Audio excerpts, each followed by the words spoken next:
Nah, yang seperti ini membuat peta persaingannya menurut kita jadi nggak fair.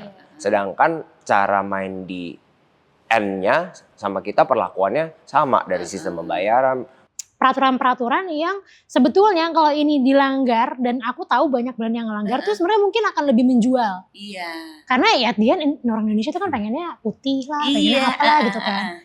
Nah, pertama kali gitu loh, when you decided to launch your product gitu loh, sampai sekarang ini what's your strategy distribution channelnya?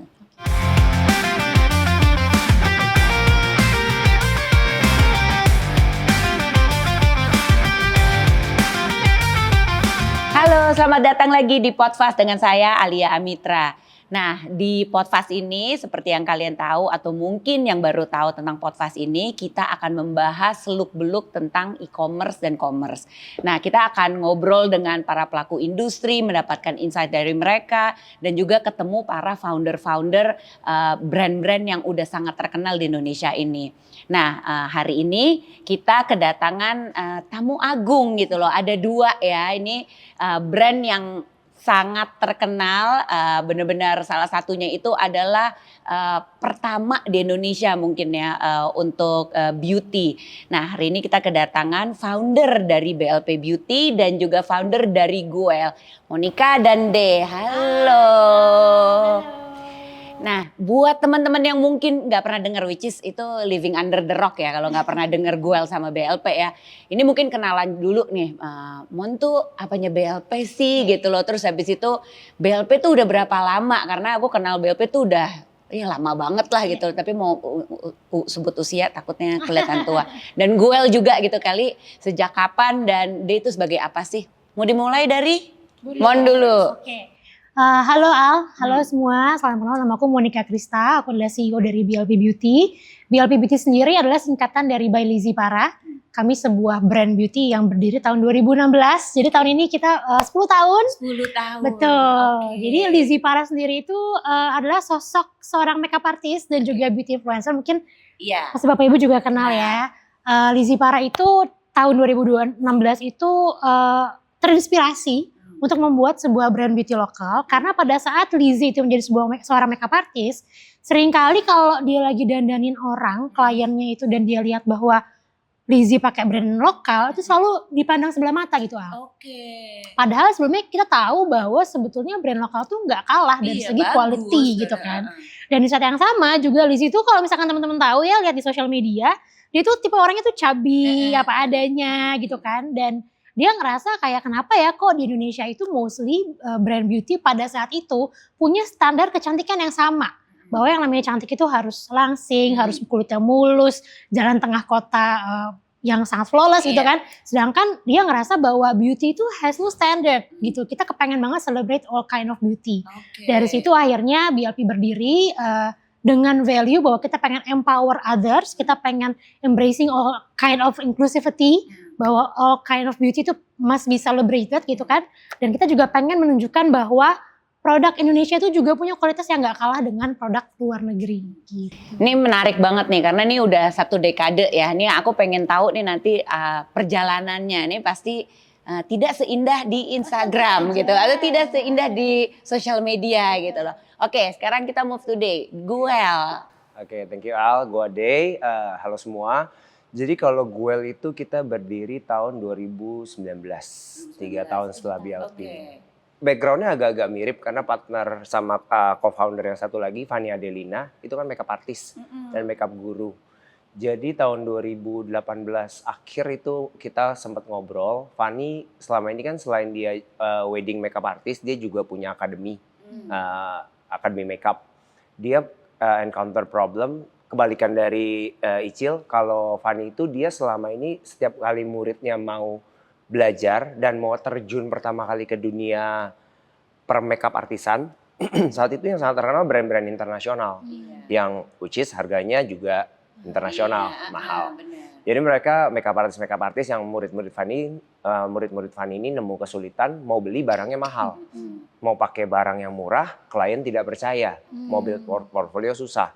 Dari gap itu akhirnya Fanny punya ide, dia mau ciptain brand makeup yang produknya mudah digunakan dengan kualitas yang bagus, standarnya standar makeup artist. Karena Fanny saat itu juga udah punya pengalaman makeup artist mungkin sekitar 10 tahun. Jadi dia udah pegang banyak brand internasional, dia tahu kelebihannya apa, kekurangannya apa. Dia mau develop produk, ambil semua kelebihannya dari brand internasional dan dituangkan dalam produk lokal. Dengan harga yang lebih terjangkau, kualitas terjamin, harga terjangkau. Dan ini bisa dipakai sama makeup artist pemula. Jadi mereka ramah kantong, tapi kualitas nggak di compromise. Jadi awal mulanya sebenarnya dari situ. Dan kita juga waktu itu pertama kali launching sebenarnya juga cuma satu produk. Oh, satu produk. Ya, satu produk doang. BLP langsung 10 ya. Satu Satu. kategori tapi 8 SKU. Oh, dia 8 SKU, saya 1 SKU. Apa Itu tuh eyebrow. SKU-nya? Eyebrow. Oh, Eyebrow. jadi start dari eyebrow. Kalau BLP tuh dari Lip lip coat kan. Udah gue inget banget tuh. Rebutan ya beli si Burn Cinnamon. Gue inget banget itu tuh. Hebat loh, 10 tahun lalu. 10 tahun yang lalu gue langsung beli. Oke, jadi udah satu SKU nih. Iya, karena Fanny itu terkenalnya di Oke, gambar alis. eyebrow. Alisnya sangat terkenal, bilang Fanny Adelina, oh yang gambar alisnya bagus ya.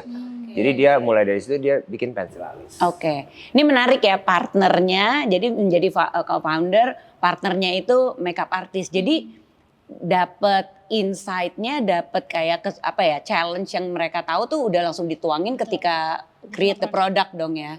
Oke, nah kesusahannya nih kan kalau kita ngomong sekarang sih banyak banget ya. Makeup yang suka habis itu masuk juga ke skincare beauty tuh ininya kategori juga udah mulai banyak lah. Tapi ini ketika awal mula lah, which is 1 decade ago gitu, itu susahnya tuh apa gitu loh. Mungkin aku pengen tahu, satu kan yang tadi gain the trust of the user itself gitu loh. Ini barang lokal, karena terus masih ada pertanyaan, barang lokal tuh bikin kulit rusak gitu loh. Kalau lipstick tuh aku ingat banget lah kayak, ini bibirnya hitam loh kalau pakai brand lokal lah, hal-hal seperti itu. Nah, how do you overcome that stigma gitu loh ketika ngobrol ke customer gitu. Ada gak sih kayak begitu selama perjalanan? Dulu pas pertama kali bikin BLP itu untung ya mungkin Lizzy Para sama Fanny mirip-mirip ya. Sudah punya kredibilitas sebagai seorang makeup artist. Sehingga sebelum ada BLP lahir itu sudah ada orang-orang atau komunitas yang sudah percaya dengan kualitasnya Lizzy Para as makeup artist and beauty influencer gitu. Nah dari situ sangat ngebantu banget pada saat kita develop produk. Orang tuh udah percaya bahwa yang namanya Lizzy Para nggak mungkin develop produk yang jelek. Dan memang waktu itu justru challenge-nya adalah menemukan pabrik yang mau memproduksi barang dengan kualitas yang kita harapkan dengan MOQ yang nggak terlalu banyak. Karena kan waktu di awal-awal kita pastinya punya keterbatasan dalam hal modal ya. Jadi challenge-nya lebih di sana sebetulnya. Lebih ke gimana kita bisa menemukan partner untuk produksi barang sesuai dengan kualitas bagus yang kita kepengenkan, tapi MOQ-nya masih level entry level lah. Iya. Karena waktu itu betul. Karena waktu itu kan belum banyak brand-brand lokal kayak sekarang. Kalau sekarang mungkin banyak yang buka MOQ lebih kecil ya. Dulu tuh minimalnya gede banget gitu, sehingga justru challenge-nya adalah di situ pas di awal. Tapi pas nyari tuh lokal, semua locally sourced Iya, gitu. lokal, Karena kan sekarang lokal. banyak yang dari luar juga Betul, lah dan lain-lainnya. betul. Kalau waktu itu kita memang locally source aja. Oke. Kalau dia pas challenge pertama gitu loh untuk apakah convincing karena gue itu kan juga market price-nya tuh mungkin kayak masih affordable maksudnya, tapi mungkin lebih di atas di brand lokal yang lain gitu loh. How do you convince the market gitu? Sebenarnya kalau dibilang cara convince the market, ya untungnya saat itu persis kayak BLP, Well itu udah punya satu sosok, Fanny Adelina, yang sudah punya community, sudah punya murid, sudah punya ibarat kata orang-orang yang percaya dengan kualitas yang Fanny biasa pakai. Karena Fanny itu terkenal nggak compromise quality. Dia selalu pakai kalau makeup brand, saat itu belum ada brand lokal, dia pakai makeup brand internasional yang barangnya terbaik, the best of the best. Mahal dia nggak apa-apa, yang penting klien pakai yang terbaik. Jadi ketika dia pakai satu brand lokal, udah ada satu image bahwa Fanny nggak mungkin pakai yang sembarangan. Dia pasti pakai yang bagus. Nah ini salah satunya si Gwel ini. Nah kalau untuk challenge, mungkin lebih ke setuju tadi Al bilang kan, harga Gwel dibilang murah sekali enggak. Ya mahal juga enggak sih, karena bukan brand internasional kan. Tapi kita ada di mid level, mid to up level. Nah, gimana caranya kita gain trust ke customer bahwa brand lokal dengan harga sekian, kok lu mau pakai gitu? Iya, awalnya sangat challenging. Jadi kita sampai sekarang itu Gwel kita punya satu moto, Guel itu hampir nggak pernah diskon. Jadi kita dari awal pertama kali build this brand, kita udah sepakat seluruh foundernya, kita nggak mau ikut price war. Jadi memang kita mau memposisikan diri sedemikian rupa, di mana kita nggak mau terjun ke dunia perang harga. Karena once you go down that road, you cannot go back gitu kan. Jadi Guel dari awal nggak pernah promo, kita harganya selalu across all platform, across GT, MT, semuanya harganya kita sama rata. Bahkan kita punya policy kalau ketahuan ada dalam tanda kutip reseller yang main harga, kita blacklist. Walaupun sebenarnya mematikan omset kita. Tapi akhirnya kita putuskan itu, ya udah kita blacklist, kita nggak kasih sampai dia komitmen tidak boleh perang harga. Akhirnya dari situ kita sempat suffer sih, mungkin kalau ada yang ingat 2019 itu akhir kita baru launching, 2020 Covid. Iya. Ya. Ya untungnya kita produknya alis. Jadi orang pakai masker masih gambar alis. Iya, kalau waktu itu nggak kita keluarnya lipstick momennya Covid agak pusing sih gitu. Jadi orang masih gambar alis, jadi penjualannya masih oke. Tapi ya kita nggak pernah diskon. Nah di momen Covid itu kita lihat banyak yang mulai diskon, kita tahan. Jadi sales kita bisa dibilang nggak turun tapi stagnan, nggak ada growth. Tapi looking back, kita berasa itu investasi yang kita buat untuk bikin position kita bisa kayak sekarang. Mungkin momennya tepat kita lakukan saat itu. Oke. Nah kalau ngomongin sekarang lah kondisi mereka sekarang, ini kan red ocean banget ya.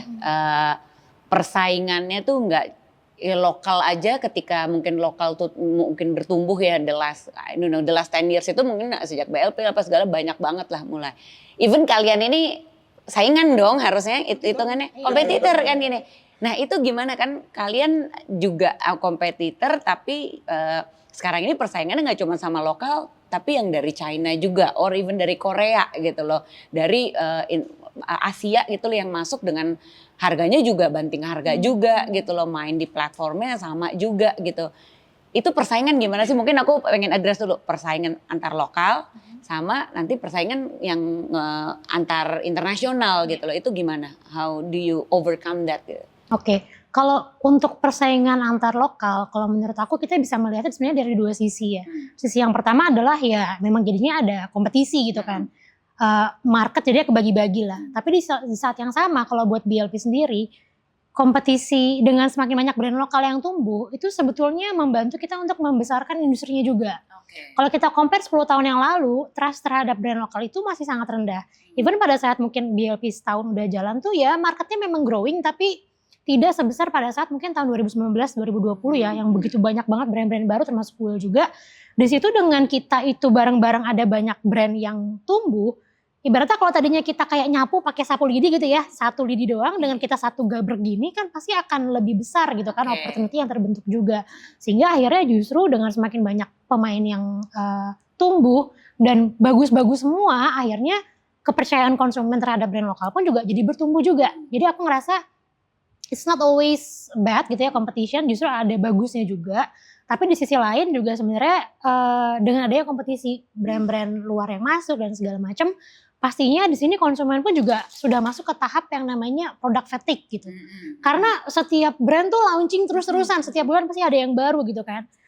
Di sini sebenarnya yang diuji banget nih, brand mana yang memang betul-betul jelas identitasnya, yang dia itu konsisten dengan identitasnya dia, dan dia punya produk yang bagus, itu pasti yang akan bertahan di kompetisi yang kayak sekarang gitu. Karena ya kalau kita compare sama mungkin brand luar yang let's say budget marketingnya jauh lebih besar, kita nggak mungkin bisa saingan di situ gitu loh. Sehingga kita jadi dari brand lokal ini pun juga harus punya identity yang bisa ngebedain kita dibandingkan yang lain. Dan sekarang mungkin instead of kayak kompetisi, kita tuh punya kayak komunitas gitu ya Dey. Temenan, para brand lokal ini kita punya geng, punya grup gitu kan yang sering sharing informasi juga kayak lo kemarin event ini ikut nggak gitu kan? Kalau nggak ikut, gue nggak ikut deh gitu, kayak gitu-gitu loh. Jadi justru banyak sekali informasi-informasi yang kita saling share sehingga bertumbuh itu bisa bareng-bareng gitu. Iya. Kalau dari dia sendiri? Hampir mirip sih. Jadi kalau misalnya kompetisi, Kalau kompetisi lokal, gue setuju banget tadi Mon bilang, dengan kita banyaknya brand lokal ini kita mengakselerate trust orang ke brand lokal. Berarti kan, iya betul. Dan udah selain itu dengan adanya kita sebenarnya kompetisi secara produk, tapi on a founder level biasanya kita berteman. Karena in the end ya buat apa juga cari musuh ya, udah capek kerja kan. Sekarang waktunya kolaborasi juga, zamannya kolaborasi. Dan justru sebenarnya ya saking capeknya sekarang, jadinya curhat-curhatan karena dia yang paling tahu kan penderitaan gue, dia yang paling tahu penderitaan dia gitu. Jadi banyak banget sekarang brand lokal juga banyak collab, kayak kemarin kita juga sempat event bareng beberapa brand lokal, kita bikin warehouse sale, kita juga yang ngadain, kita juga yang kerja gitu, dan kita berhasil. Bukan berarti dengan kita berkompetisi secara produk kita nggak bisa berteman. Justru dengan collab itu kita mendatangkan banyak crowd untuk datang ke tempat kita. Semua punya porsinya masing-masing kok. Cuman dengan masuknya brand internasional, brand dari beberapa negara yang tadi disebutin, memang persaingan jadi jauh lebih ketat. Komitmen kita di brand lokal adalah kita nggak, sesama brand lokal kita nggak main marketing kotor. Itu mungkin komitmen yang kita bisa jaga antar brand lokal. Kita nggak ada tuh apa sih namanya, kirim-kirim apa zaman dulu, buzzer. Jadi nggak, apalagi kalau sekarang udah kenal kan, masa gue kirim buzzer ke BLP kan nggak enak hati kan, bisa ditegur sama Mon gitu. Jadi ya itu dengan adanya pertemanan ini kita bersaing secara sehat lah. Kita bersaing secara creativity. Kita bukan adu sikut-sikutan atau adu bakar-bakar uang, karena zaman-zaman bakar uang mungkin sudah lewat gitu. Iya, jadi kita adu kreativitas saja. Gue juga setuju yang tadi Mon bilang, brand lokal yang bertahan adalah brand lokal yang bisa menjaga identitinya. Karena kalau dari sisi Guel ya, itu Fanny salah satu yang gue lihat dia cukup cerewet untuk develop produk. Gue nggak tahu dapur BLP, gue cuma bisa share dapurnya Guel. Fanny itu kalau mau launching produk, developnya bisa 1 sampai 1,5 tahun. Kadang ada yang 2 tahun. Apa yang mau di launching di 2027, Fanny udah develop dari akhir 2025. Mungkin sama, mungkin beda. Cuman Fanny itu punya concern quality nomor 1. Kita pernah jadi buka rahasia perusahaan sedikit. Kita pernah punya satu kejadian, salah satu produk kita udah launching dan ternyata sukses, viral, jalan. Begitu kita, namanya brand lokal ya, modal sendiri terbatas, kita MOQ. Ternyata viral, berarti kita harus PO lagi dong, supaya cepet jangan sampai out of stock. Begitu viral kita PO lagi, begitu datang warnanya beda. Tidak, ya ada lah gitu sekian, ya. Tapi di atas, di luar batas toleransi Fanny. Akhirnya kita putuskan, Fanny putuskan ini dia tolak 1 batch, which is kalau kita tolak stok udah habis. Kalau kita tolak berarti gitu, kita harus tunggu lagi 3 bulan untuk dia produksi ulang. Secara cost ya memang pabrik tanggung jawab, tapi kan secara opportunity cost kita hilang 3 bulan. Tapi akhirnya karena Fanny bilang ini nggak bisa toleransi, kualitasnya tidak sama dengan yang gue mau. Akhirnya kita putuskan kita stop. Kita nggak jualan 3 bulan, lose omset. Tapi on the bright side, kualitasnya jadi orang percaya. Dan kita sampaikan, ya kita out of stock karena kejadian gini. Dan orang jadi lebih bisa percaya sih menurut gue dengan brand yang bisa menjaga komitmennya ke customer. Tapi itu karena kalian sebagai brand lokal gitu ya, model sendiri lah gitu kan, benar-benar dari kalian sendiri. Apa sih kesulitan? Maksudnya kesulitan utama oke deh kalau market mungkin kalian udah ada, tapi dari sisi supply kayak develop produk gitu loh, sulit nggak sih gitu sebagai brand lokal, kayak mungkin kalau locally source gitu loh sekarang ini, atau makin sekarang karena udah banyak pemainnya jauh lebih mudah gitu. Karena aku tahu awal-awal kan susah gitu, tapi semakin kalian juga harus inovasi produk yang mungkin si orang yang pabrik yang buat tuh ya apa ya, gue juga belum pernah buat gitu loh. Nah itu tuh ada kesulitan kayak gitu gak sih dengan produk lokal? Dulu pastinya ada ya, menurutku satu adalah mungkin BLP sama Guel tuh kan sama-sama maklun, jadi kita belum punya pabrik sendiri, sehingga pada saat kita mau inovasi produk itu pasti ada keterbatasan juga, karena apakah partner pabrik kita punya nggak sih teknologinya gitu kan, kita kepengen bikin bedak berubah warna gitu misalnya ya, ternyata pabriknya nggak bisa, dan kita belum punya enough capacity untuk bikin pabrik sendiri juga, itu pastinya jadi lebih sulit gitu kan. Kemudian yang kedua juga sebenarnya kita kepengen banget produk kita tuh locally source semuanya. Tapi memang tidak bisa menutup mata bahwa di Indonesia ini banyak teknologi inovasi yang belum semaju di luar negeri gitu. Sehingga itu juga menjadi challenge sih. Jadi buat kita untuk bisa berinovasi lebih dibandingkan let's say kayak brand-brand dari luar negeri gitu ya.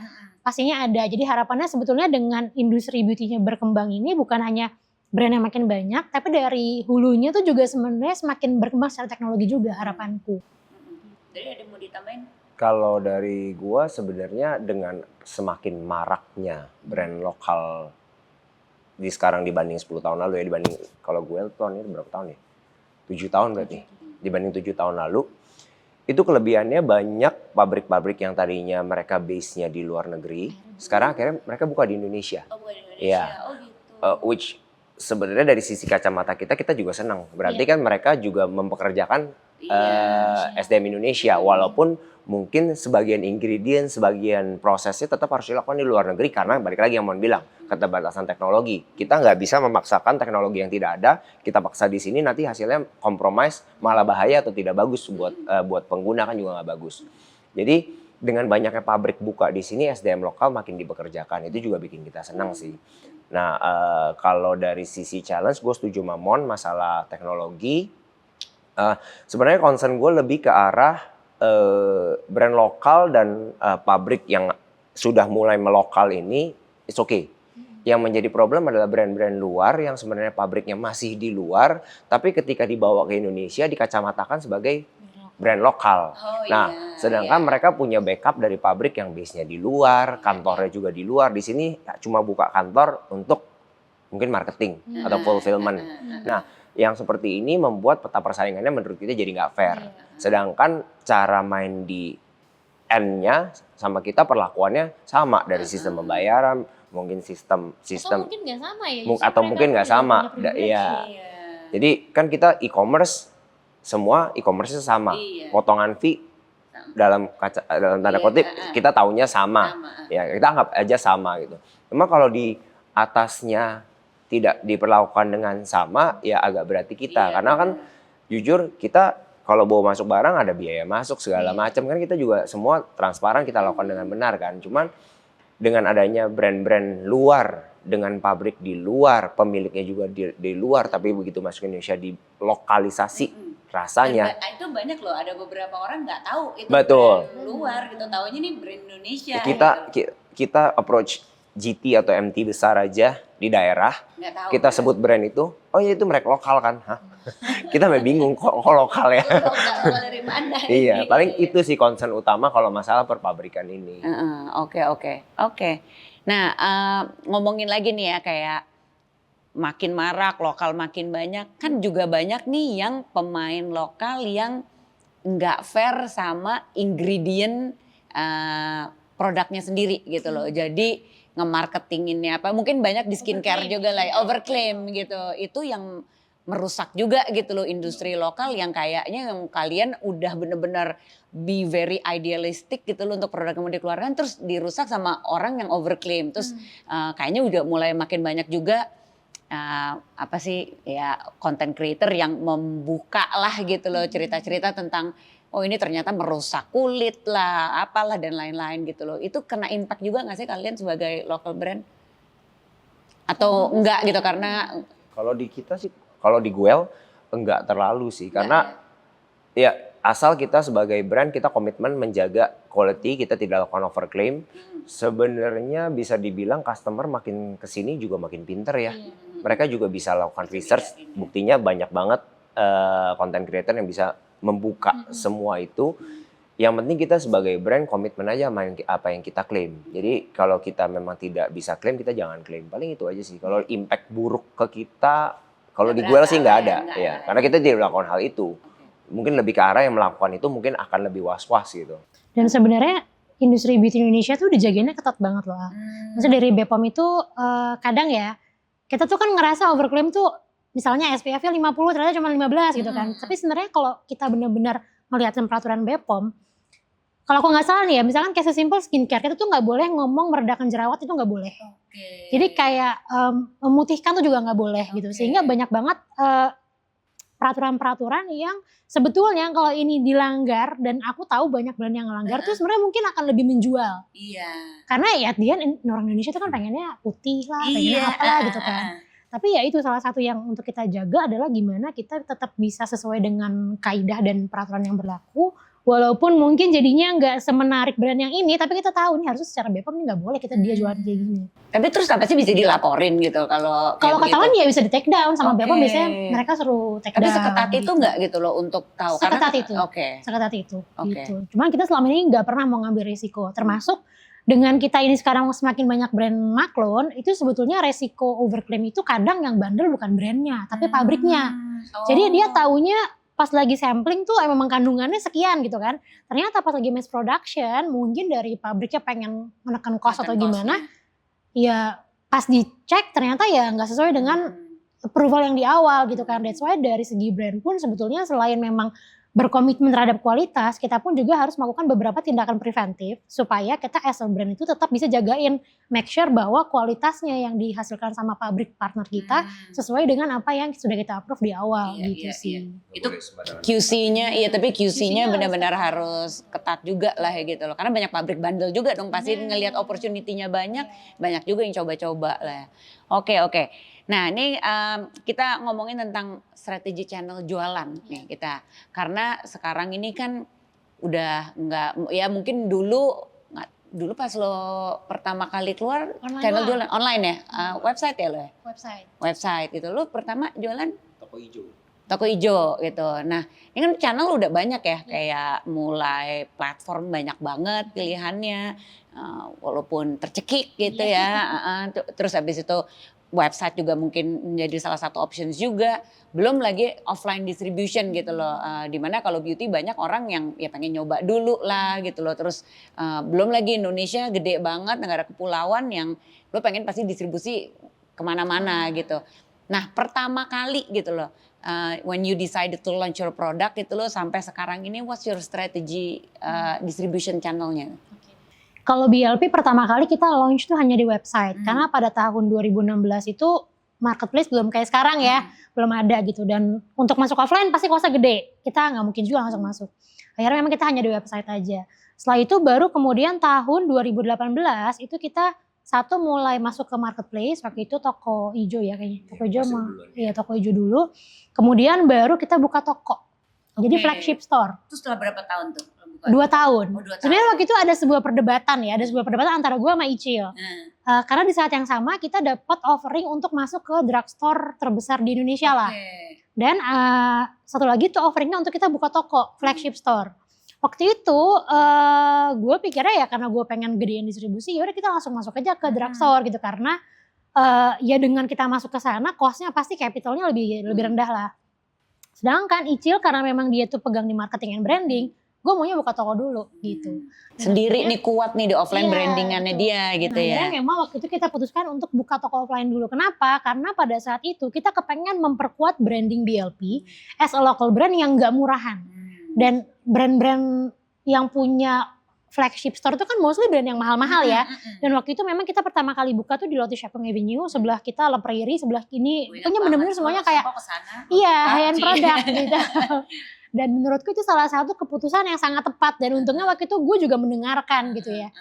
Mendengarkan Icil yang dia percaya dengan visi kita sebagai brand baru, brand lokal, brandingnya dulu harus dikuatin. Instead of kayak dari segi penjualannya gitu. Akhirnya kita buka toko tahun 2018, nambah-nambah nama sampai sekarang. Sekarang kita ada sekitar 7 flagship store. Baru setelah brandingnya kuat, kita mulai masuk banyak ke MT sama GT gitu. Untuk gedein di distribusinya. Kalau online itu terus berjalan terus juga sih gitu terus. ya? Jadi kalau misalkan kita percaya bahwa ya itu ya don't put all eggs in one basket, kita sekarang tuh 50-50. Literally kayak B2B, B2C 50-50. Offline dan online itu kita 50-50. Jadi kita nggak mau bergantung ke satu channel.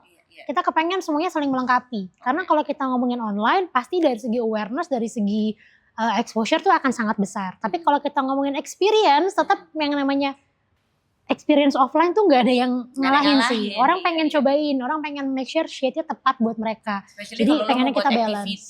Juga betul, gitu loh. betul. Jadi kita so far kita 50-50 lah. Kalau gue sebenarnya ya hampir sama ya. Kita juga mulai dari online. Apalagi waktu itu COVID, nggak ada yang bisa jual. Gimana? Ya untungnya gue nggak buka toko. Karena kalau buka toko mungkin saat ini tidak seperti sekarang. Karena habis itu tutup 3 tahun kan. Kacau juga. Jadi gue itu mulai dari online. Mungkin 3 tahun, 4 tahun pertama kita mulai dari online. Even ke partner-partner MT kita juga kita mulai dari online. Partner MT yang sekarang udah banyak cabangnya itu kita juga mulai dari online. Mungkin tahun 2023 awal atau 2022 akhir itu kita baru mulai masuk ke offline mereka. Nah kalau strategi ya gue bisa dibilang ternyata setelah dengar dari Mon mirip ya kita ya. Kita mau kuatin di branding tadi dengan cara salah satunya tidak perang harga. Kita kuatin positioning kita. Kita bilang bahwa brand lokal itu tidak harus selalu murah dan jelek. Brand lokal itu bisa juga premium dan bagus dengan harga yang mungkin lebih ramah kantong dibanding brand internasional. Nah, berangkat dari situ kita jadinya mulai dari online dulu, terus kita masuk ke offline dan belakangan ini kita mulai cari partner. Salah satunya Fast. Ya, kita cari partner. Kita punya kepercayaan bahwa kalau lu mau jalan cepat, jalannya sendiri. Tapi kalau mau jalannya jauh, ya jalan bareng-bareng. Jadi dengan kita gandeng partner yang mungkin juga channel distribusinya sudah lebih mumpuni dari kita sekarang, ya kita bagi sama-sama cuan lah. Sama-sama cuan, bener. Lu untung, gue untung. Lu buntung, gue tetap untung. Itu namanya bergandeng tangan. Jadi kita gandeng beberapa dalam tanda kutip distributor atau ya reseller supaya memperbesar jaringan kita dengan jauh lebih cepat. Ya. Kan juga cost sharing ya, nggak semuanya kita tanggung sendiri, tapi mereka dari sisi distributor atau reseller kita juga ngerti lah, mereka juga harus untung. Ya kita sama-sama mutual benefit. Kalau dari gue sih paling itu sih kita mulai merambahnya ke gandeng-gandeng partner sekarang. Iya, dengan partner itu emang ya bisa ngebantu karena kita ngobrol sama beberapa lokal brand itu juga ketika mereka pengen fokus let's say di inovasi produknya, tapi sisi operationalnya itu kayak gue udah gak kuat banget, itu bukan expertise kita. Ada juga yang seperti itu yang mulai bergandengan dengan partner lah gitu, model kayak seperti Fast. Nah untuk ini tadi ngomongin brand image dan brand equity lah gitu ya. Apa sih kalau sekarang ini kan orang kan kalau mikir dulu memakai social media tuh untuk memperkuat brand image juga gitu loh. Lo dengan punya offline itu dapatin experience juga bisa meninggikan brand image juga gitu atau brand equity. Kalau sekarang apalagi sih gitu loh taktiknya gitu loh untuk strategi kayak lo tetap ada udah existing tapi makin kuat di red ocean ini gitu. Oke. Yang pertama menurut gue mau dari 10 tahun lalu sampai sekarang produk tuh tetap the strongest marketing tools yang lo punya. Produk tuh lo harus kuat. Betul. Ya. Kalau lo mau cerewet banget di social media, tapi begitu orang coba barangnya jelek, dia nggak akan mau beli lagi. Jadi kayak produk itu dari segi quality udah non-negotiable lah. Yang kedua ini mungkin nggak bisa, maksudnya setiap brand tuh punya strategi beda-beda ya. Tapi kalau aku lihat arahnya sekarang ini, terutama generasi-generasi muda, mereka tuh semakin kritis. Mereka membeli produk itu bukan cuma beli lipstick. Mereka membeli brandnya, mereka beli story-nya, mereka beli value of the brand tuh apa sih gitu kan. Sehingga kalau zaman dulu tuh mungkin kita ya udah gue suka produk A, gue nggak tahu lah di belakang kayak gimana, yang penting produknya bagus gitu kan. Sekarang itu mereka ngelihat foundernya siapa, value brandnya kayak gimana, mereka pro A, pro B, pro C apa enggak gitu kan, transparansinya kayak gimana. Sehingga in a way buat kita jauh lebih penting untuk bisa transparan ke konsumen juga.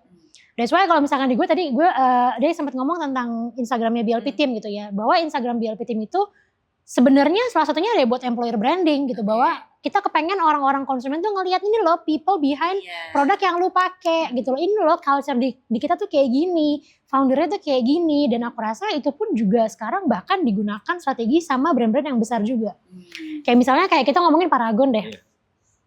Kalau misalkan diperhatiin, Paragon pun juga naikin foundernya kan, bikin film tentang Bu Nur Hayati Subakat, kemudian di feature di berbagai macam, betul, bawa ke Malaysia buat jalan-jalan segala macam. Itu kan sesuatu yang nilainya tidak bisa digantikan dengan uang atau dengan diskon ya. Kayak gue mau beli brand ini walaupun yang gak diskon, tapi gue tahu nih duit gue dipakai kemana gitu. Gue tahu nih foundernya amanah gitu kan. Nah itu menurut gue salah satu yang mungkin bisa menjadi tools atau strategi untuk kita memperkuat si brand equity tadi. Oke. Kalau dari Day ada lagi nggak? Konsepnya sih sama ya. Gue berasa sama partner-partner gue itu bahwa yang namanya produk itu ada batas atas harga maksimal menurut gue. Dari cost, lu mau kali berapa sih? Nggak mungkin lu kali 100 gitu. Kali sekian percentage, that's the cap of your maximum margin yang bisa diterima sama pasar. Hampir across the brand, walau mau di ngomong dengan kualitas yang bisa dibilang kurang lebih lah ya, kita juga tahu modal masing-masing kurang lebih berapa. Harga tahu kira-kira bisa cap di berapa. Di atas harga ini ke harga akhir itu ada yang namanya, menurut gue namanya value perception. Nah value perception, value added ini yang sebenarnya nggak bisa dinilai dengan hitungan. Balik lagi yang si Mon tadi bilang, value yang dilakukan oleh founder, terus juga mungkin brand image yang sudah dibuild selama bertahun-tahun kebelakang. Makanya nggak mungkin, akan sangat sulit untuk membuild suatu brand image dalam waktu yang sangat singkat. Jadi apa yang sudah gue lakukan 7 tahun, apa yang sudah BLP lakukan 10 tahun, walaupun dengan modal sebesar apapun, agak sulit ditiru seketika itu juga. Jadi value added ini yang sebenarnya kita pegang saat ini. Jadi kita kasih experience yang lebih. Contoh, dari Guel, sebanyak komen dari customer, boleh dilihat di e-commerce. Guel kalau launching produk selalu bagus. Itu kan tidak bisa dilakukan atau tidak bisa ditiru dalam waktu 1 bulan. Kalau lu baru mau bikin brand, gue sudah lakukan ini selama 7 tahun. Bahwa setiap kali gue launching, produknya ternyata diterima dengan baik. BLP juga mungkin seperti itu, makanya bisa bertahan 10 tahun. Banyak brand lain juga lakukan seperti itu. Cuma itu adalah value-value yang kita pertahankan dan harus kita jalankan terus. Kita nggak boleh compromise di situ. Paling itu gimana caranya kita bisa bersaing di red ocean yang saat ini udah terlalu bloody red lah. Iya, bloody red banget sih. Gue kalau ngelihat aja, I think different campaign, different brand, I think kayak what I respect gitu ya, buat kayak brand kalian gitu, ya karena pelaku industri, maksud foundernya juga pelaku industri juga, misalnya dari Icil, dari Fanya juga gitu loh. Tapi kan banyak juga yang nggak pakai itu gitu loh, dia pokoknya harga aja, banting aja harga, diskon, nggak tahu gue siapa, ownernya siapa, value-nya apa, yang penting produknya banyak banget, SKU-nya banyak banget yang ya udah yang membuat jadi fatigue lah gitu loh menurut gue. Nah, balik ke pertanyaan dari sisi marketing gitu. Mau ngomongin tentang KOL gitu. Ini banyak yang udah bilang kan kalau beauty kan soalnya banyak di gedenya lah gitu ya ketika memakai KOL gitu, influencer gitu. Ini masih berlaku nggak sih sekarang gitu? Atau sudah move tuh sekarang modelnya affiliates gitu? Atau ya affiliates ya kalau sekarang gitu. Karena sekarang banyak juga yang bilang, gue pakai KOL, gue nggak tahu nih hasilnya jadinya gimana gitu loh. Tapi kalau mau affiliates nih bisa ke measure nih. Tapi at the same time banyak affiliates ya we don't know who they are gitu loh sebenarnya gitu. Tapi mereka bisa jualan aja gitu. Beda sama KOL yang mereka punya apa ya, image mereka sendiri gitu. Tapi kalau dari kalian penggunaan KOL affiliates itu gimana? Kita KOL Bu. Jangan salah jawab. Boleh, mungkin kalau karena aku tahu Icil makanya menjadi influencer dan KOL juga di bidangnya mereka gitu loh. Tapi fungsi untuk dari sisi brand mungkin kalian bisa leverage mereka gitu loh. Tapi penggunaan kalian terhadap KOL sendiri itu masih sama nggak? Sebenarnya menurutku KOL dan affiliates itu punya 2 objektif yang berbeda. Jadi kalau dalam setiap bulan itu budget kita tuh udah kita split lah. Ini memang buat KOL untuk awareness. Even ads pun kan juga ada ads awareness, ada ads campaign, ada ads segala macam lah ya. Nah itu pasti semuanya kita jalanin bareng-bareng karena nggak mungkin cuman kuat di satu, yang satunya enggak gitu. Cuman memang kalau aku melihat dari point of view brand dan point of view Icil sebagai seorang KOL ya.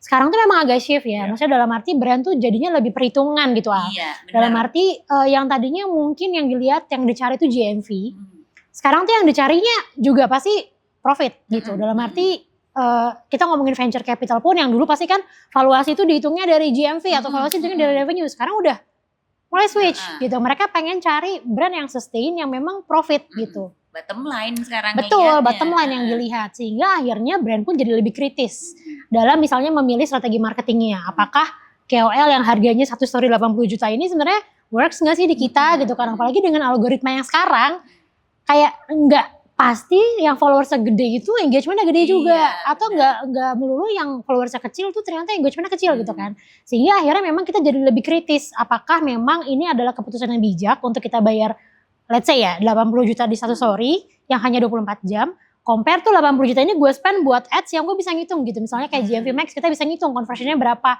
ROAS-nya berapa gitu. Nah akhirnya memang dari sini berkembanglah yang namanya affiliate study. Karena ibaratnya affiliates itu cost yang kita keluarkan itu udah pasti menghasilkan revenue gitu kan. Instead of betul variable cost, instead of fixed cost yang kita keluarin di depan, tapi kita nggak tahu hasilnya kayak gimana ukurannya gitu. Jadi ya memang kita tetap menggunakan berbagai jenis marketing activity, KOL dan affiliates. Cuman sekarang jadinya kita lebih ngeliatin angka lah ya, dalam arti efektivitasnya mana sih yang lebih efektif gitu. Dan mungkin tambahan sedikit kalau dari BLP bukan hanya dari KOL dan affiliate, tapi dari komunitas yang sebenarnya kita perkuat juga. Jadi komunitas ini mungkin nggak bisa langsung diukur conversionnya berapa, tapi kita ngelihat bahwa dari awal perjalanan BLP 10 tahun yang lalu, komunitas ini sesuatu yang pertumbuhannya tuh jauh lebih organik, jauh lebih real, dan jauh lebih sustain. Tapi memang untuk bisa memaintain komunitas yang oke, itu juga butuh effort yang panjang. Gak mungkin kayak cuman satu kali gue bayar lo 100.000 abis itu udah gitu. Tapi benar-benar harus di maintain. Sesimpel kayak kalau ada komunitasnya BLP yang ngajak ngobrol di DM, itu tuh kayak ya udah, jadi gue sebagai founder, sebagai Icil juga ngajakin dia ngobrol. Gitu. Jadi maintainnya jangka panjang gitu. Iya. Kalau dari gue persis, bukan mirip, persis. Jadi kalau untuk KOL kita nggak bisa dismiss entirely. Cuman memang secara data udah ada shifting. Dan kita kebetulan kalau dari Guel, dari semenjak kita berdiri, karena salah satu partnernya orang keuangan, agak pelit hitungannya. Jadi brand-brand biasanya ini emang nggak tahu ya, entrepreneur gitu juga ya, kayaknya harus kancus, ada orang yang kayak gitu. Iya, ada orang yang ngitungnya. Jadi kalau di Guel itu kita pernah lakukan 1-2 kali invest di dalam tanda kutip mega KOL. Tapi setelah kita tes beberapa kali, gak terlalu, dibilang gak impact ya enggak ya. Mereka juga pasti kasih impact, tapi tidak sebanding dengan hasil akhir yang kita mau. Bukan berhasil hasilnya jelek, tapi gak sesuai dengan harapan kita, kan harapan orang beda-beda ya. Ada yang memang mau spend sekian ratus juta karena cuma mau awareness. Kalau gue kebetulan kalau sekian ratus juta maunya duitnya balik sebagian. Karena duitnya terbatas ya? Iya kan duitnya terbatas ya. Nanti kalau mau bikin produk lain gak ada duitnya, bikin pakai apa gitu. Jadi kalau di Guel memang karena kita udah terapin ini dari lama, sekarang ketika itu shifting di Guel sendiri nggak terlalu ngerasa banyak perubahan. Cuma mungkin kita lebih ngerti affiliate sistem kerjanya gimana. Tapi kalau untuk KOL, cara kerja kita dari dulu sampai sekarang masih sama. Kita tetap ada spend, tapi kita tahu tujuannya ini bukan bakar uang, tapi bangun brand. Tapi kalau untuk kita tujuannya conversion, mungkin saat ini lebih cocok kita pakai yang namanya affiliate. Nah kalau misalnya ini ngomong apa ya? Gue lupa mendadak. Komunitas gue juga sangat setuju. Karena dengan adanya komunitas ini, dan ini suatu pengorbanan yang salah satunya Fanny sebagai founder, gue sih enggak ya, kan gue nggak dikenal, bukan makeup artist. Jadi Fanny sebagai founder harus meluangkan waktunya kayak Icil dan Mon, bales-balesin, engage dengan mereka, spend waktu buat mereka. Dan ini sebenarnya adalah salah satu kekuatan brand lokal yang tidak bisa dimiliki oleh brand internasional. Mau sekuat apapun, semahal apapun, mereka bisa bayar artis, tapi artis itu bukan foundernya. Iya. Ini adalah suatu kekuatan kita, si brand-brand lokal ini engage dengan community kita. Ya mungkin ini ya keunggulan kita yang nggak bisa dipunyai oleh brand lain. Kita punya emotional attachment with our community. Mungkin nggak dengan semua buyer, tapi dengan community yang menunjukkan mereka memang setia sama brand. Mereka nggak harus selalu beli. Kadang-kadang ya ada juga orang community-nya Guel, ada juga di community BLP. Why not? Karena mungkin dia belinya eyebrow gue atau complexion gue, tapi lipstiknya suka BLP, that's okay. Nah cuma mereka akhirnya dengan kita engage mereka pelan-pelan, ketika kita ada event mereka support, BLP yang ada event mereka support, ini sesuatu yang nggak bisa dibeli begitu aja dengan uang kalau menurut gue ya. Jadi community itu penting, dan itu sangat panjang. Kita build community mungkin udah 5 tahun kali, BLP juga lebih lama. Jadi dari 2 tahun kita open, langsung build community dari 10, 30, karena banyak nih brand-brand nih yang udah gede, ngasih banyak, nggak punya community, especially mungkin bukan brand lokal ya, datang ke kita juga kayak buatin dong community gitu loh. Nah itu tuh kan juga gimana ya, ini kan harus ada touch dari brandnya juga langsung. Betul. Gitu loh, nggak bisa kayak agency buatin dong community gitu loh ya. Dia bisa gitu loh, tapi it's not gonna be as authentic, as organic. Mungkin ketika kalian atau brand lokal buat udah mulai pinter kan sekarang. Jadi kalau misalnya dia cuma sekedar bayar artis, iya mungkin fans-fans artisnya datang sekejap. Kan nggak mungkin lu bayar artis selamanya. Iya benar. Ya, jadi sebegitu artisnya pergi ya beberapa community pasti gugur. Sedangkan kalau community yang kita bangun, brand community dan foundernya turun, ya selama foundernya ada kan, ya pasti foundernya turun tangan terus, kecuali tiba-tiba Fanny atau Icil pensiun gitu. Dijual gitu brandnya, beda cerita gitu kan. Cuma ya selama kitanya masih turun langsung, engage langsung, ya setia. Nggak usah Fanny atau Icil yang KOL deh, temen gua aja, manusia biasa gitu kan. Temen gua kalau ngobrol akhirnya, ayo gue coba deh barang lu. Deh coba deh, gue beli deh, kan punya lu. Ya udah, cuma karena dari engagement, ya relationship dari kita aja sebagai founder. Nah ini yang menarik ya, karena kalian sama nih punya keunggulan lah gitu ya, atau privilege di mana partner kalian juga gitu loh, kayak udah ada nama lah nih di dunia beauty lah sebelum punya produk ini. Nah kan pasti banyak juga orang yang mungkin mau start, ya enak lah lu punya partnernya udah ada, ya gampang lah jualannya, which is sekarang kan juga mulai banyak mau itu influencer, artis gitu loh yang akhirnya buat brand juga lah gitu. Itu kalian ngeliatnya gimana? Is it really kayak privilege? Emang privilege gitu loh. Tapi kalau untuk brand yang mau masuk, gue gak kenal siapa-siapa nih gitu loh. Gue gak punya partner siapa-siapa, tapi gue pengen start something yang gue tahu nih produknya bagus gitu loh. How can they enter di misalnya, I know ini this is red ocean ya, jadi mau gue buat marun gitu loh. Let's say ada orang yang masih nekat gitu loh. Itu sebenarnya masih bisa gak sih gitu kalau mereka gak punya partner yang se-strong ke kalian kayak begini gitu? Pastinya sih dengan punya partner yang udah punya nama itu sebuah privilege ya, karena at least kita one step ahead lah. Ya. Dan dari segi cost akan jadi lebih murah, udah pasti ya kan. Jadi terima kasih Icil, terima kasih Fanny. Kalau endorse mereka kan nggak bayar gitu. Bukan endorse, peras. Iya betul. Jadi pastinya itu sebuah privilege. Tapi di satu sisi yang sama juga sebetulnya itu sebuah weakness juga. Dalam arti personal brandingnya itu jadi sangat penting terhadap brandnya. Kalau sampai Icilnya kenapa-napa, Fanny-nya kenapa-napa, most likely gue BLP akan kena. Sehingga ya hidupnya pun juga jadi lebih hati-hati gitu kan. Jangan sampai ada sesuatu yang dia keluarkan di sosial media yang mungkin berpotensi impact ke brand juga. Terus yang berikutnya adalah jadinya kayak Fanny sama Icil dan mungkin gue sama gue jadi gak pernah istirahat. Dalam arti nih ya lu pakai lipstick tiba-tiba warnanya beda nih, kok kemarin kayaknya gak orange tiba-tiba jadi orange. Ya di semua DM tuh masuk gitu, semua komplain. Kalau mereka ngerasa, apalagi kalau ngerasa gak ditangani dengan baik di tim CS kita, chatnya ke owner itu bener, sesimpel kayak gue tahu ownernya, gue aduin lah nih tim lo kayak gini gitu. Sehingga ya buat foundersnya pun jadinya tipis batasan antara kerja dan hidup gitu. Kayak setiap hari udah bagian dari kehidupan gitu kan. Tapi kalau enak kalau dia lu enggak bukan ininya, enggak makanya dia tahu gue gitu, curang. Sekarang jadi tahu. Jadi kalau apa-apa jangan ke Fanny doang. Iya, ini kan adik kakak masih mau nggak mau ketahuan gitu. Ketahuan ini loh gue. Awat salah nih datang. Jadi ya plus minus sih sebenarnya ya. Tapi kalau misalkan ada teman-teman yang memang mau join, kayak MLM gue saya. Ada teman-teman yang mau bikin bisnis dan mungkin nggak punya kenalan sebagai KOL dan segala macam, sebetulnya bukan berarti nggak bisa sama sekali untuk membangun bisnisnya. Karena sebenarnya zaman sekarang tuh dengan sosial media semua orang kayaknya bisa punya panggung ya. Dalam arti ya at least tahu cara manage ads yang gimana, bikin konten yang bagus kayak gimana, bikin produk yang bagus kayak gimana. Aku rasa semua orang jadi punya kesempatan yang sama sih. Iya.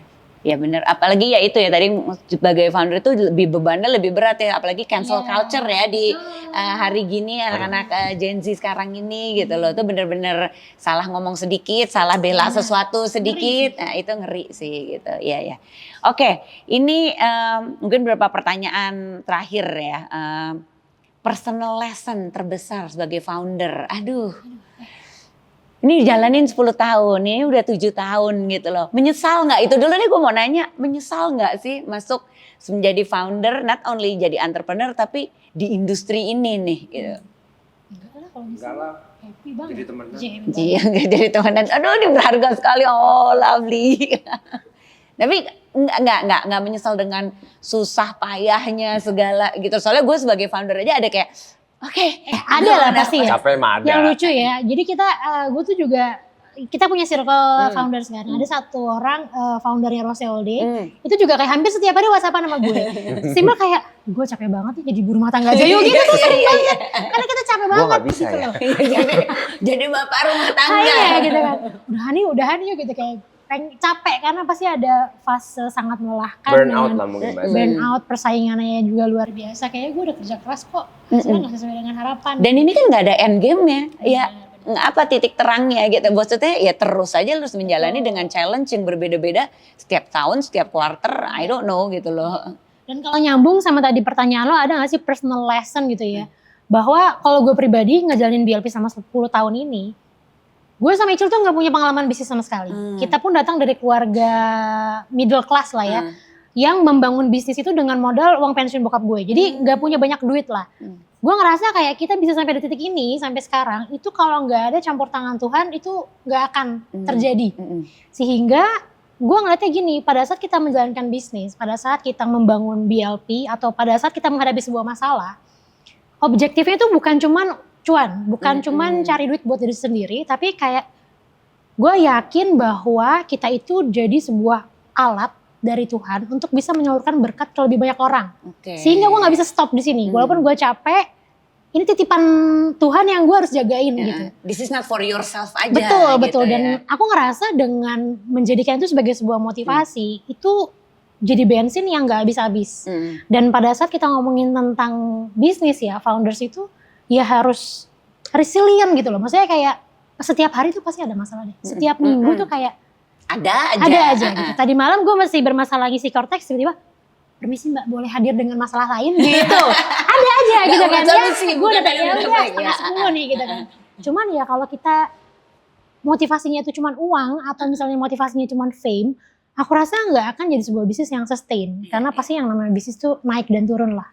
Gitu. Jadi find a bigger purpose dari apa yang kita jalankan dalam menjalankan bisnis, sehingga itu bisa jadi bensin kita yang bisa bergerak untuk jangka panjang gitu. Iya.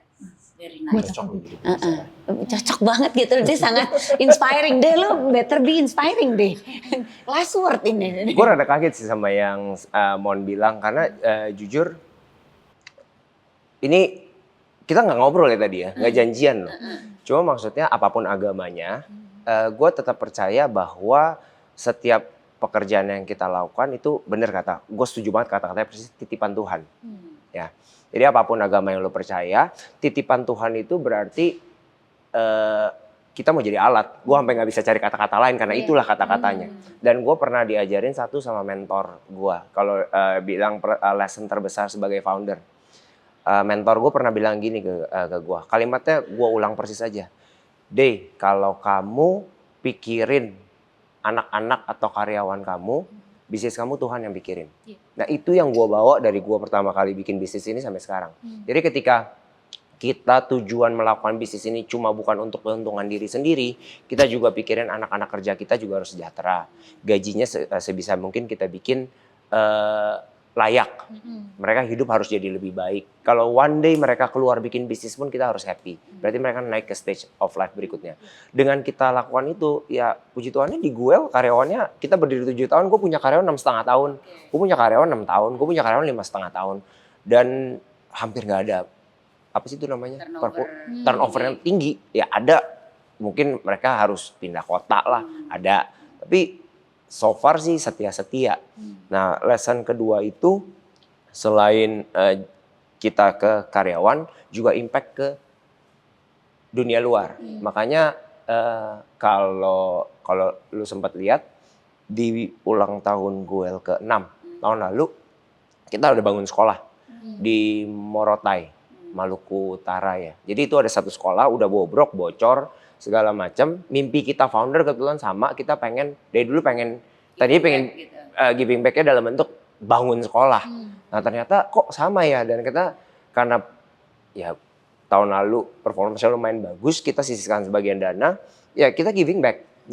Kita bangun sekolah, bisa dilihat di IG-nya Guel, gimana anak-anak itu dan guru-gurunya ngasih testimoni perubahan yang mereka alami. Jadi ini sebenarnya ya bentuknya CSR ya, cuma bukan berarti ini untuk branding, ya enggak juga. Karena memang ada tujuan tujuan yang mau kita lakukan dengan bangun sekolah ini, kita giving back to the community. Even bahkan sekarang kita lakukan, kalau mau dilihat lagi, baru kita post di awal lebaran kemarin, selain kita bangun sekolah, kita support gaji guru. Dan itu komitmen kita seumur hidup gue ada berarti kan. Jadi kita komitmen untuk memperbaiki bukan cuma sekolahnya, cuma juga gaji guru yang mengajarkan anak-anaknya. Jadi dengan kita punya value-value yang kayak Mon bilang, see the bigger picture juga, ini juga bukan cuma buat cuan, balik lagi ke kata-kata mentor gua, kalau lu pikirin orang lain, pekerjaan lu ada yang mikirin. Dengan kita lakukan itu, mau ups and down, mau susah, mau lagi seneng, kita selalu have a different point of view lah. Jadi nggak gampang nyerah, resilient.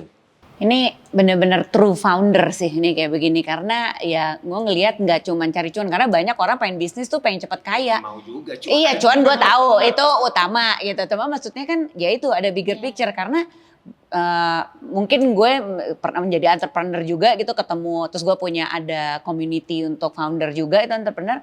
A lot of people tuh mungkin pengen start, kalau gue ditanya goalsnya apa, gue pengen cepet kaya. Nggak lewat sini sih kalau mau cepet kaya gitu loh, dan cuman pengen duit cepet gitu ya. Ngepet aja kan? Ngepet aja gitu loh, itu nggak bisa gitu lewat hari ini maraton, dan maraton yang you don't even know endingnya kapan gitu loh. Tapi dengan ya bensin lo, dengan lo menjadi alat, apalagi lo sambungan dengan lo jadi alatnya Tuhan gitu loh, untuk memberikan yang lebih bagus, lebih baik, lebih layak ke orang lebih banyak, ya itu menjadi suatu goals yang jauh lebih positif lah daripada cuan aja gitu. Jadi siraman rohani. Iya, siraman rohani banget. Aduh, gue terharu loh. Ini Jumat Agung kah atau Jumat lagi Ramadan di hari Jumat, ya Allah. Nah, ini pertanyaan terakhir. Kalau lo bisa ketemu sama diri lo di umur berapa ya? Lulus kuliah lah gitu ya. Enggak deh, ya lulus kuliah deh, baru lulus SMA. Kawin gue lulus kuliah lagi. Jangan deh, lulus SMA deh, gue mau mundur gitu. Lulus SMA, ini gue mau kayak gini karena gue punya anak mau, masih 2 tahun lagi mau lulus SMA ya. Lu tuh bisa mau bilang apa gitu, nasehat ke anak pas ke lo masih muda gitu. Dia SMA kayaknya party mulu. Iya gitu, party aja terus gitu. Atau jangan party-party, kamu ada bigger calling nanti. Apa ya? Udah deh. Ih, gini lu kasih gua. Apa ya? Kalau ya ada kepikiran satu. Kalau misalnya gua ketemu diri gua setelah lulus SMA atau lulus kuliah deh ya. Lulus kuliah. Mungkin gua bilangnya kalau lu lagi ngalamin something, either that harus kerja kantoran. Anyway gue pernah kerja kantor 11 tahun ya. Jadi bukan backgroundnya orang tua yang punya bisnis gitu, enggak. Jadi kita mulai dari nol, dari modal hasil tabungan kerja 11 tahun bangun Guel. Yang tadi angkanya kesebut itu. Jadi jadi kalau misalnya bisa bilang ke diri gue sendiri, gue akan bilang apapun yang lagi lu alami di tahap hidup saat itu, percayalah Tuhan lagi bentuk lu untuk the bigger purpose. Jadi gue punya satu moto hidup kayak gini, kalau misalnya kita berdoa, minta Tuhan rubah keadaan hidup kita, tapi Tuhan tidak rubah-rubah, ide itu sakit, kaya, miskin, susah, kuliah, kerja sama orang, bisnis. Kalau kita doa untuk itu berubah jadi lebih baik, tapi Tuhan belum berubah, itu artinya Tuhan mau pakai keadaan itu untuk merubah diri lu dulu. Dan ketika lu sudah berubah, keadaan itu berubah atau enggak itu tidak akan mempengaruhi lagi dalam tanda kutip joy, sukacita lu. Jadi ketika gue lagi kerja kantoran dengan harus bangun pagi, pulang malam, besoknya bangun pagi lagi, itu gue lakukan selama 11 tahun. Ternyata ketika gue lakukan bisnis, itu adalah hal yang dulu pernah gue latih. Kalau gue gak pernah kerja kantoran, mungkin gue gak seresilient ini sama Mon. Jadi ya gue akan bilang, apapun yang lo lagi jalanin dalam hidup lu di masa itu, just enjoy the season. Lu gak akan tahu ke depannya itu akan berguna buat lu kok, pasti berguna buat lu. Ini seperti untuk gue juga gitu, jelek gitu loh, kalian menjalani susah gitu kayaknya kapan sih ini gue lulusnya gitu loh, kapan sih selesainya. Nah ini mungkin untuk teman-teman apalagi adik-adik sekarang gitu loh yang atau siapapun lagi menjalani susah gitu loh, you never know the outcome nantinya gitu. It will shape you into something. Yes. Dari Mon. Oke, kalau kita spesifik SMA nih ya, gue tuh SMA. Lu bilang kuliah lu kawin, udah kawin. Iya. SMA tuh gue sekolah di sekolah yang cewek semua. Oke. Jadi gue terbiasa melakukan semuanya tanpa bergantung sama laki-laki. Dan waktu itu ada momen tuh gue ngerasa kayak, ini kok jadi cewek bener gak? Maksudnya kayak kok berat banget ya gitu.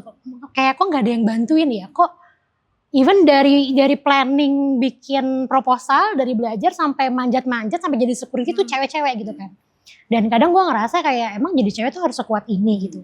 Dan mungkin kalau misalkan gue bisa balik ke gue pas lagi SMA, gue pengen ngomong bahwa apa yang lo lakuin sekarang itu sebetulnya mempersiapkan lo untuk masa depan. Hopefully sebetulnya as a woman leader gue kepengen membangun sebuah ekosistem di mana para perempuan tuh gak harus memilih untuk jadi ibu atau jadi berkarya gitu. Harapannya dengan semakin banyak leader perempuan juga kita bisa menciptakan ekosistem dunia kerja yang lebih ramah buat perempuan juga gitu. Cocok, amin. Aduh ini keren banget, gue banyak tersentuh gitu loh di bulan suci ini, tapi diberi siraman rohani banyak banget dari dari Mon. Semoga para penonton podcast ini juga merasakan ya gitu loh semangatnya juga gitu loh, insight-insightnya, dan ya inilah ya terus berkarya juga karena masih banyak kok ya yang bisa dilakukan, apalagi ya ini ketika mereka juga bilang berkarya ya untuk orang lebih banyak, so jangan stop berkarya, jangan stop berinovasi juga. So ini penutup, thank you De, thank you Mon udah dateng, udah ngobrol sama kita, ngobrol sama para penonton podcast juga. Untuk para penonton podcast kita tunggu lagi ya nanti episode berikutnya, kalau ada komen, ada insight, pengen ada tamu siapa gitu loh, itu bisa leave the comment di IG kita fast.fulfillment atau di YouTube kita Fast. Oke, sampai ketemu lagi di episode berikutnya.